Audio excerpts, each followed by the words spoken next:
ये जो होता है इसका नाम होता है फॉर्मेल्डिहाइड। क्या होता है? फॉर्मेल्डिहाइड। और इसी का यूपीएससी जो नाम होता है वो नाम क्या होता है? मेथेनेल। क्या नाम होता है? मेथेनेल।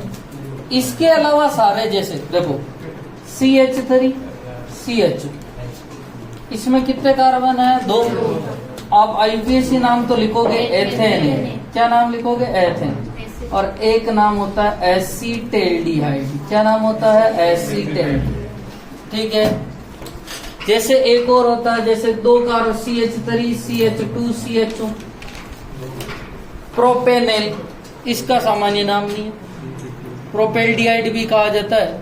तो इन दोनों को कॉपी के सबसे ऊपर उतार लो। हाँ, और एक कीटोन में देखना, देखो एक कीटोन होती है CH3 COO CH3, सामान्य नाम होता है एसीटोन। क्या नाम होता है? एसीटोन। और इसी का आईयूपीएसी नाम होता है 2-प्रोपेनोन। 2-प्रोपेनोन। ये सबसे ऊपर उतार लो। ये तो सारे ऊपर वाले सामान्य और नीचे वाले आईयूपीएसी।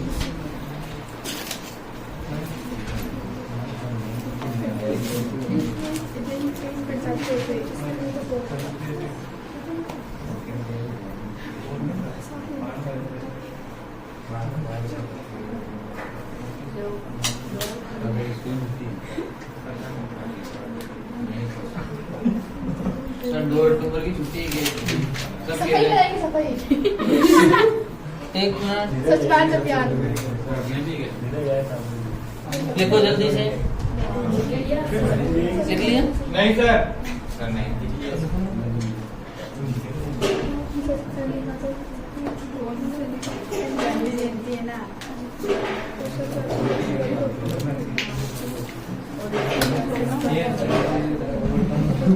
सर आप ना फिर पास में टाइम बता दो।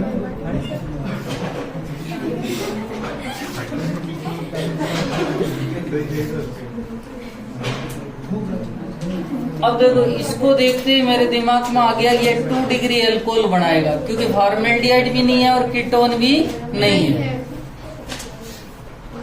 तो ये कितना डिग्री बनाएगा? 2 डिग्री। फॉर्मेल्डिहाइड बनाता है 1 डिग्री, फॉर्मेल्डिहाइड के अतिरिक्त बनाता है 2 डिग्री, और सारे कीटोन बनाते हैं 3 डिग्री।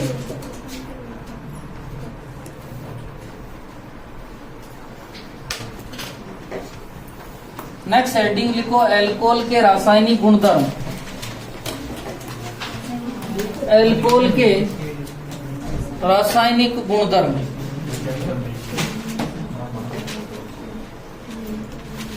अल्कोहल के रासायनिक गुणधर्म।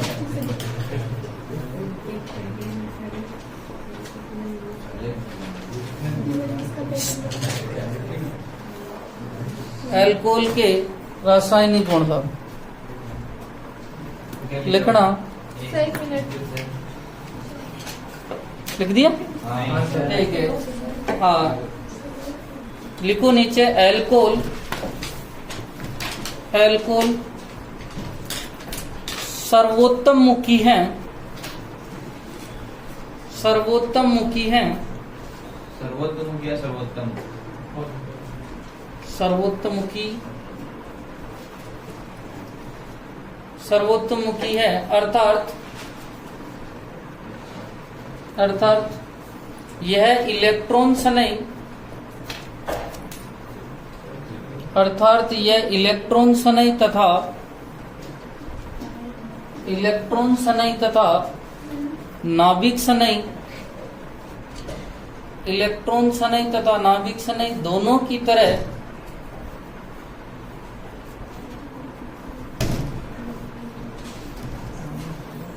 इलेक्ट्रॉन से नहीं तथा नाभिक से नहीं, दोनों की तरह कार्य करता है।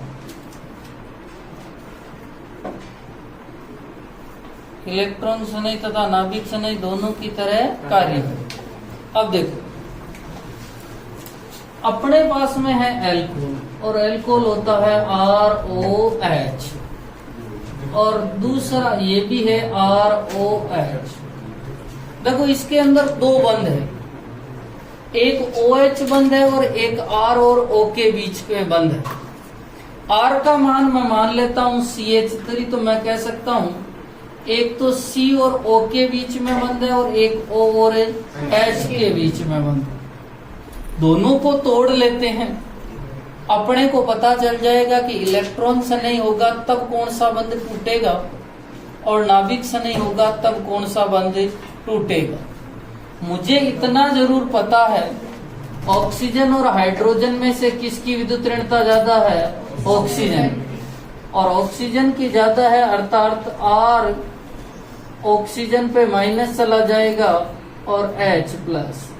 जब OH बंध टूटता है तो यह नाभिक सनई की तरह व्यवहार करता है, क्योंकि नाभिक सनई पे कौन सा चार्ज आता है? नेगेटिव, तो ये नेगेटिव वाला है। जब कौन सा बंध टूटता है? OH बंध। तो मैं कह सकता हूं जब OH बंध टूटता है तो यह नाभिक सनई की तरह व्यवहार करता है। दूसरा अपन बात करें कि सर R और O के बीच का बंध टूट जावे, और R और O के बीच का बंध टूटेगा मतलब कि इस पे तो आ जाएगा पॉजिटिव और इस पे आ जाएगा नेगेटिव, अर्थात R प्लस बन जाएगा, OH क्या बन जाएगा? माइनस। ठीक है, इसी के नीचे ले लेता हूं CH3OH, अर्थात जो है नेगेटिव तो ऑक्सीजन पे आएगा और कार्बन पे क्या आएगा? पॉजिटिव। CH3 पॉजिटिव और OH माइनस।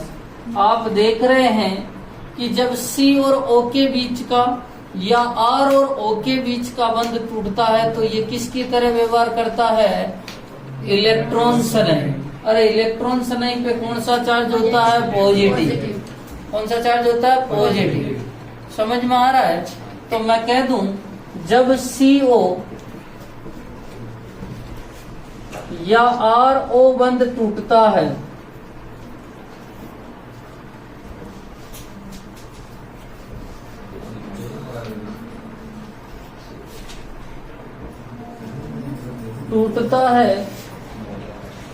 तो यह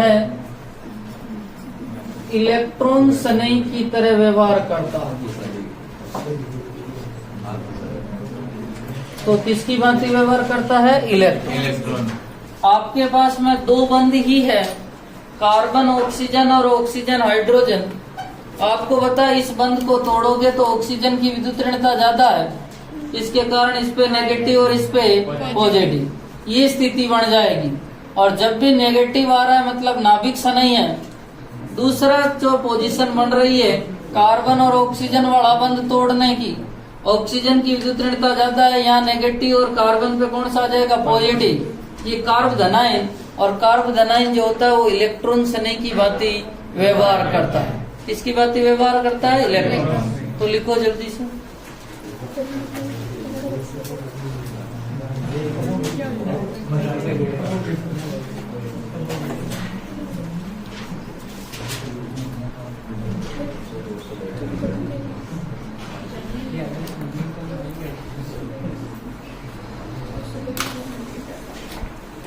समझ में तो आ गई ना कि इलेक्ट्रोफाइल किसे कहते हैं और न्यूक्लियोफाइल किसे कहते हैं।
तो आपको कोई भी कहे कि एल्कोहल इलेक्ट्रॉन शनई तथा नाभिक शनई दोनों की व्यवहार करता है, प्रदर्शित कीजिए, तो आप दोनों बंद तोड़ के बताना, एक के कारण पॉजिटिव और एक के कारण नेगेटिव।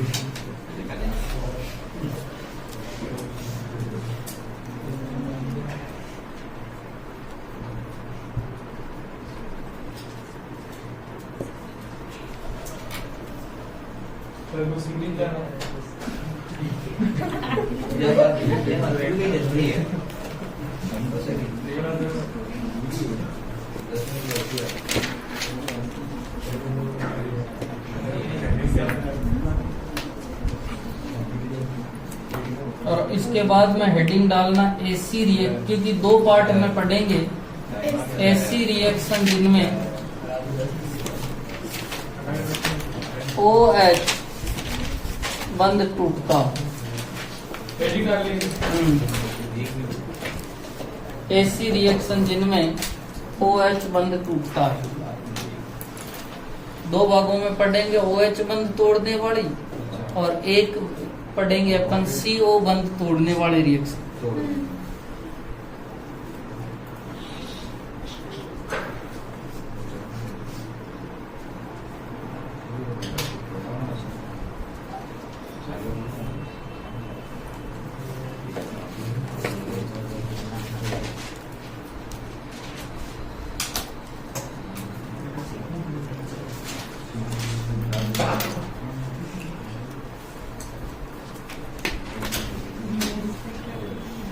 आपने लिख लिया सबने? हाँ। अब सुनो,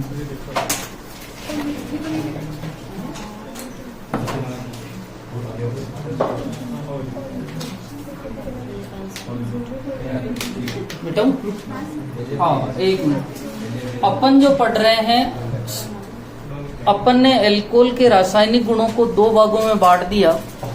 एक रासायनिक गुणधर्म वो है जिनमें OH बंद टूटता है, और एक रासायनिक गुणधर्म वो है जिनमें C और O बंद टूटता है।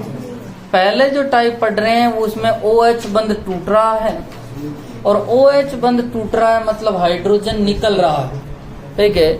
इसमें पहली जो रिएक्शन होती है वो होती है सक्रिय धातुओं से क्रिया। किससे क्रिया? सक्रिय धातुओं से क्रिया। और सक्रिय धातुओं से क्रिया का मतलब है अम्लीय प्रकृति। कौन सी प्रकृति है? अम्लीय प्रकृति। देखो, जब अल्कोहल की क्रिया सक्रिय धातु, और आपको पता है कि सक्रिय धातुएं होती है सोडियम, पोटेशियम, लिथियम। सबसे ज्यादा जो सक्रिय होती है विद्युत रासायनिक श्रेणी के आधार पे तो लिथियम होती है, जबकि वातावरण में बात करें तो सबसे ज्यादा सक्रिय होती है सोडियम और पोटेशियम। और आप देखते हैं कि सोडियम तो जल के साथ में क्रिया करती है, और हाइड्रोजन गैस जो होती है विसर्जित करती है, वहाँ हाइड्रोजन गैस निकलती है। वही रिएक्शन चल रही है। जब आप अल्कोहल की क्रिया अपन सोडियम के साथ में करवाते हैं तो यहाँ पर क्या होता है? OH बंद टूटता है और बनता है RONA, जिसे कहा जाता है सोडियम एल्कोक्साइड। क्या कहा जाता है? Sodium alkoxide. और साथ में गैस निकलती है, और गैस कौन सी निकल रही है? Hydrogen gas. हाइड्रोजन गैस का निकलना अल्कोहल की अम्लीय प्रकृति को प्रदर्शित करता है।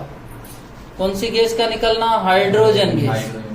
हाइड्रोजन गैस का निकलना अल्कोहल की अम्लीय प्रकृति को प्रदर्शित करता है। जब भी आप अल्कोहल में सोडियम डालेंगे तो सोडियम जो है उसके साथ में क्रिया करेगा, सोडियम एल्कोक्साइड बनाएगा, और साथ में क्या बनाएगा? Hydrogen gas. क्योंकि एक हाइड्रोजन है और एक हाइड्रोजन परमाणविक अवस्था में नहीं रहता, ठीक है, एक परमाणु, और इसीलिए इसे लिखा जाता है हाफ H2। जैसे माना कि R का मान CH3 CH2OH होता, एथिल एल्कोहल, और इसकी क्रिया Na के साथ में करवाई जाती तो बंद तो वही टूटता, और बंद कौन सा टूटेगा? और H का। क्या बनेगा भैया? CH3 CH2ONA। इसे कहा जाता है सोडियम एल्कोक्साइड। और साथ में कौन सी गैस निकलती है भैया? Half H2। कौन सी गैस निकलती है? Half H2। ये एल्कोहल की कौन सी प्रकृति को प्रदर्शित करती है? अम्लीय प्रकृति। तो लिखना में इसी में। अब देखना, कल अपन ने पढ़ी थी कि ROH की क्रिया OH बंद विदलन वाली रिएक्शनों में पहली थी कि सर सक्रिय धातुओं से क्रिया कर रहे हैं, और ये एल्कोहल की कौन सी प्रकृति की? अम्लीय प्रकृति। ठीक है। ROH की क्रिया सोडियम के साथ में करवाते हैं तो सोडियम एल्कोक्साइड बनता है और साथ में हाफ H2 निकलती है। ठीक है। और यदि मैं R का मान CH3CH2 ले लूं और OH और इसकी क्रिया करवा दूं तो ये बनेगा सोडियम एल्कोक्साइड। यहाँ पर मैं धातु सोडियम की जगह मैग्नीशियम लेना चाह रहा हूँ। क्या लेना चाह रहा हूँ? मैग्नीशियम। जैसे CH3 CH2 OH और मैग्नीशियम। कौन सी धातु लेना चाह रहा हूँ? मैग्नीशियम। आपको पता है कि मैग्नीशियम वर्ग सेकंड की धातु है और वर्ग सेकंड की धातु पे कौन सा चार्ज होता है? +2 चार्ज होता है। देखो, जब इसके ऊपर +1 चार्ज है तो मैंने 1 मोल लिया था। अब इसके ऊपर कितना चार्ज है? +2, तो कितने मोल लूंगा? 2। और ये बनाएंगे CH3 CH2O, क्योंकि आपको पता है ऑक्सीजन और हाइड्रोजन के बीच का बंध टूटेगा। कितने मोल है भैया? 2। तो 2, ठीक है। और जुड़ेगा कौन भैया? मैग्नीशियम। 1 मोल से 1 हाइड्रोजन निकलता, तो 2 से कितने हाइड्रोजन निकलेंगे? 2 हाइड्रोजन निकलेंगे। और 2 हाइड्रोजन को किससे लिख सकते हैं? H2। अब की बार उसने कहा मैं तो एल्यूमिनियम लूंगा। क्या लूंगा भैया? एल्यूमिनियम। एल्यूमिनियम पे चार्ज +3 होगा, तो कितने मोल लेने पड़ेंगे? 3 CH3 C। अब की बार उसने 3 डिग्री लिया, कोई बात नहीं, 3 डिग्री लिया है तो बंद कौन सा टूटेगा भैया? OH। कितने हाइड्रोजन निकलेंगे? 3। और आप 3 हाइड्रोजन को क्या लिखेंगे? 3/2 H2।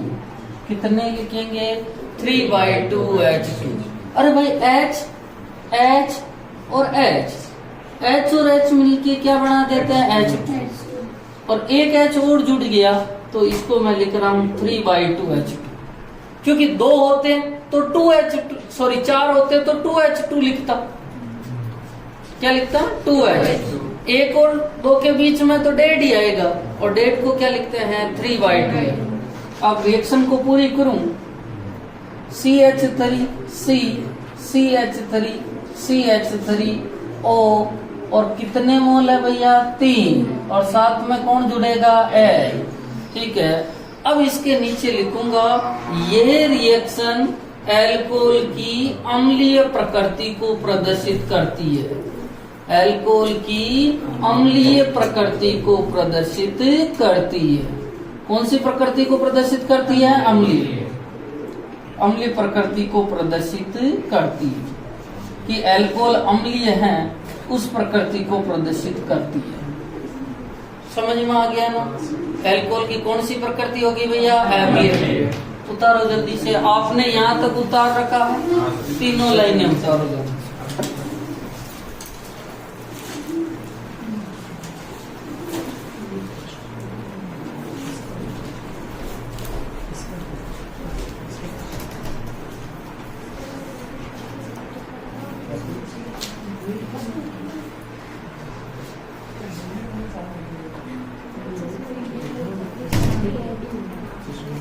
जल्दी से उतार लो।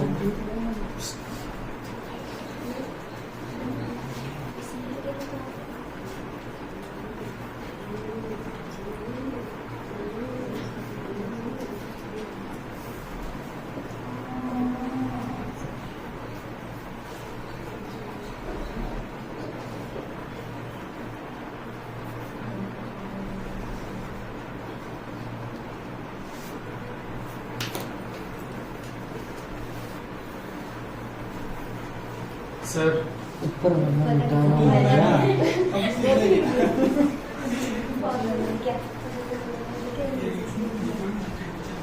मैंने आज लिखी हुई मिठाई है।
हाँ, एक मिनट हेडिंग लिखना,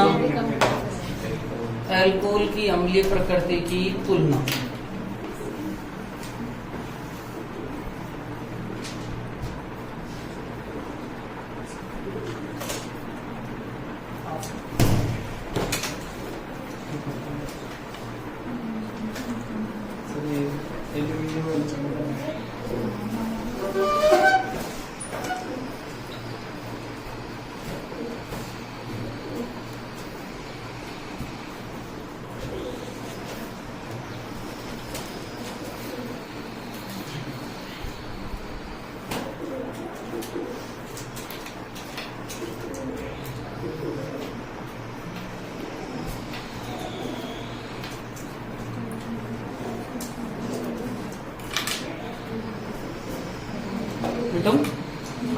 हाँ, देखना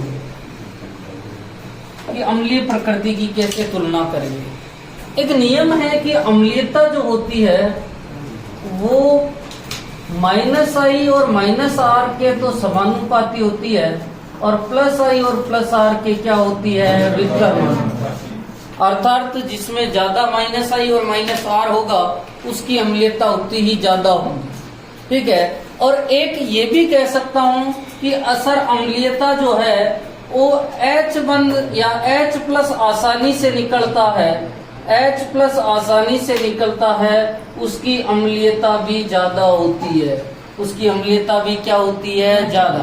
जिसमें H+ आसानी से निकलता है उसकी अम्लीयता ज्यादा होती है। और H+ आसानी से कब निकलेगा, जब OH बंद आसानी से टूटेगा। जैसे मेरे पास में एक है RCH2OH, ये है 1 डिग्री एल्कोहल, क्योंकि OH कितने डिग्री कार्बन से, 1 डिग्री से। ठीक है। नेक्स्ट देखना, यहाँ पर बात करें तो आप देखेंगे कि ये कितने डिग्री एल्कोहल है, 2 डिग्री एल्कोहल है। ये कितने डिग्री है, 1 डिग्री। नेक्स्ट बात करते हैं कि यहाँ पर 3 R जुड़े हो और 3 R जुड़े हो तो आप देख रहे हैं ये कितने डिग्री है, 3 डिग्री। और यहाँ पर मैं बात करूं कि सर R का जो है वो +i प्रभाव होता है। R का कौन सा प्रभाव होता है, +i। ठीक है। कई बार बच्चों के दिमाग में आता है सर R का तो R प्रभाव होना चाहिए। अरे भाई R बराबर जो होते हैं CH3 होते हैं या C2H5 होते हैं या C3H7 होते हैं, और इनका कौन सा प्रभाव लगता है, +i। कौन सा प्रभाव लगता है, +i। मुझे बताओ कि यहाँ पर कितने जन जो है +i प्रभाव वाले हैं, एक। ये जो है ये केवल और केवल एक मेंबर +i प्रभाव लगा रहा है। ये इलेक्ट्रॉन देता है इस कार्बन को, और कार्बन से कौन लेता है, ऑक्सीजन। ठीक है। और ऑक्सीजन पे जितने ज्यादा इलेक्ट्रॉन कम होंगे उतना ही वो H+ को आसानी से बाहर निकालेगा, क्योंकि ऑक्सीजन पे इलेक्ट्रॉन घनत्व कम पड़ेगा और वो इलेक्ट्रॉन की पूर्ति के लिए किससे संपर्क करेगा, हाइड्रोजन से, OH बंध से। और वो OH बंध को आसानी से, H+ को आसानी से रिमूव कर देगा। यहाँ पर कितने +i वाले हैं भैया, 2।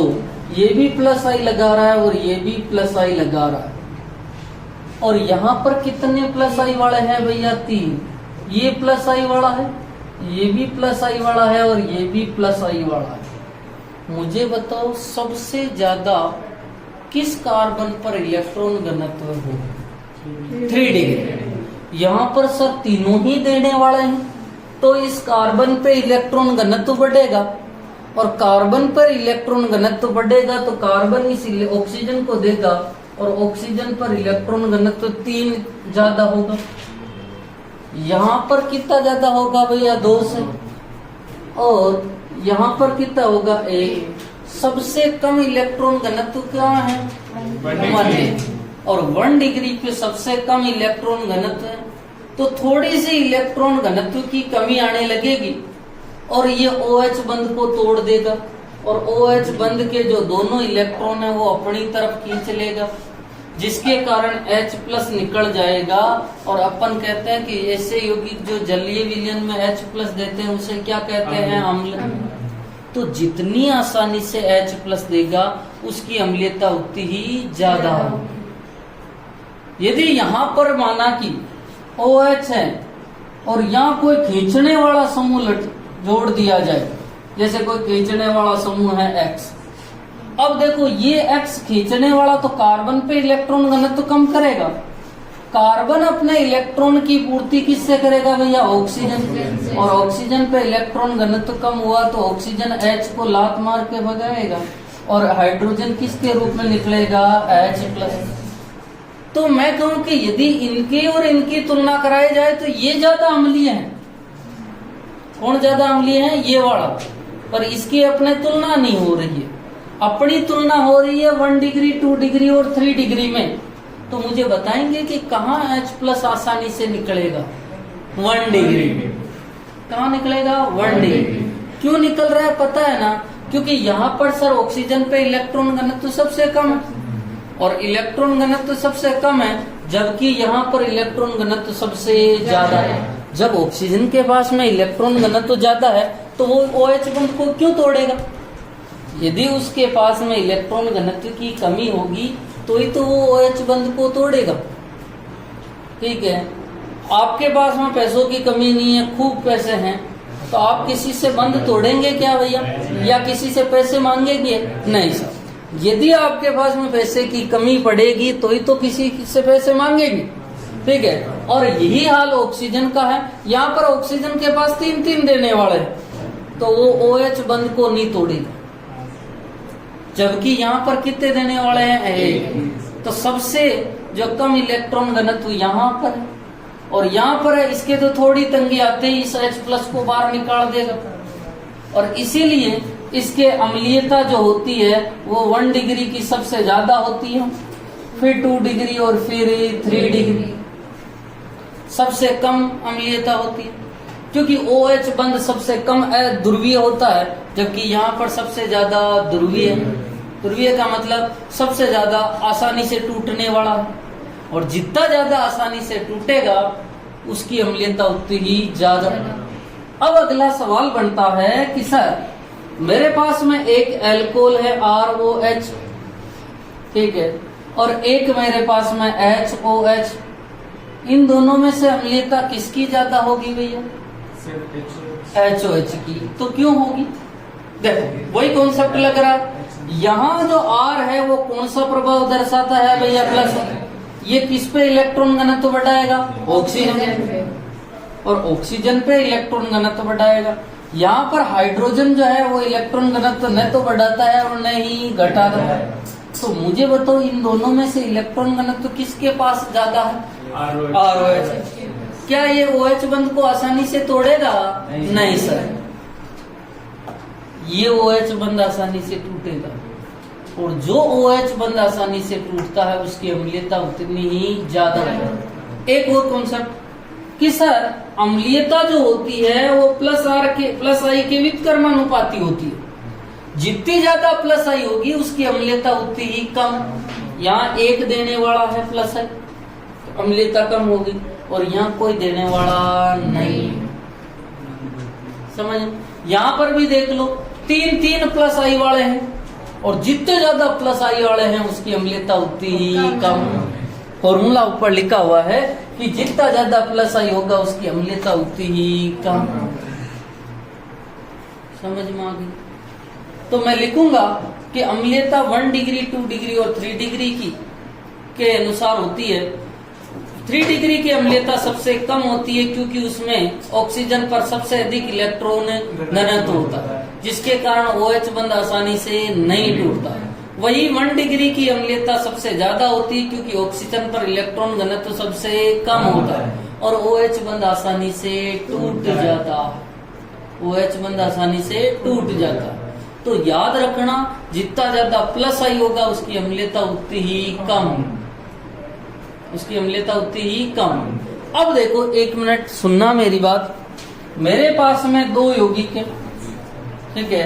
एक मेरे COH है और इसके पीछे खींचने वाला समूह मैंने लगा रखा है NO2, और एक मेरे पास में COH है और यहाँ देने वाला समूह लगा रखा है मैंने जो है R।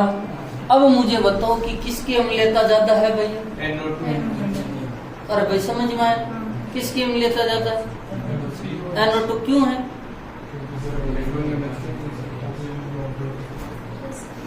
अब देखो, एक मिनट, NO2 का जो एक प्रभाव लगता है, एक तो -I प्रभाव लगता है, ठीक। कौन सा प्रभाव लगता है? माइनस, ठीक है। -R प्रभाव भी लगाता है NO2 पर, यहाँ नहीं लग रहा।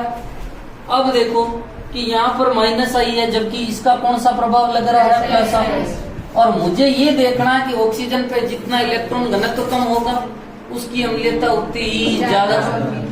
NO2 तो खींच रहा है, कार्बन पे इलेक्ट्रॉन घनत्व कम करेगा, और कार्बन पे इलेक्ट्रॉन घनत्व कम है तो ऑक्सीजन पे इलेक्ट्रॉन घनत्व क्या होगा? कम। और ऑक्सीजन किसको भगाएगा? हाइड्रोजन इलेक्ट्रॉन लेके। ये R देने वाला है, +I प्रभाव के द्वारा ये कार्बन पे इलेक्ट्रॉन घनत्व बढ़ाएगा। कार्बन किस पे बढ़ाएगा? ऑक्सीजन। क्या OH बंध टूटेगा? नहीं। समझ में आई? एक और कि सर अम्लीयता जो है उधर देखो, -I के तो समानुपाती और +I के व्युत्क्रम। यहाँ कौन सा प्रभाव लग रहा है? -I। और -I तो अम्लीयता को क्या करता है? बढ़ाता, जबकि +I अम्लीयता को घटाता। समझ में आई? तो आपको दोनों में से पूछ लेवे कि अम्लीयता किसकी ज्यादा है, तो NO2। समझ में आई? तो पहले ये पढ़ो, फिर मैं लिखवा रहा हूँ।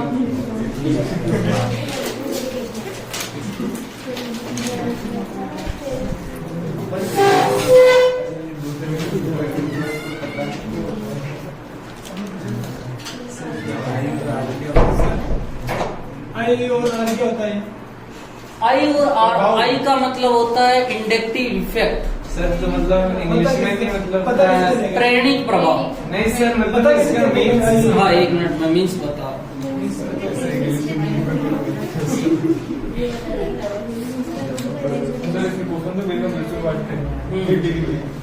किसके लिए?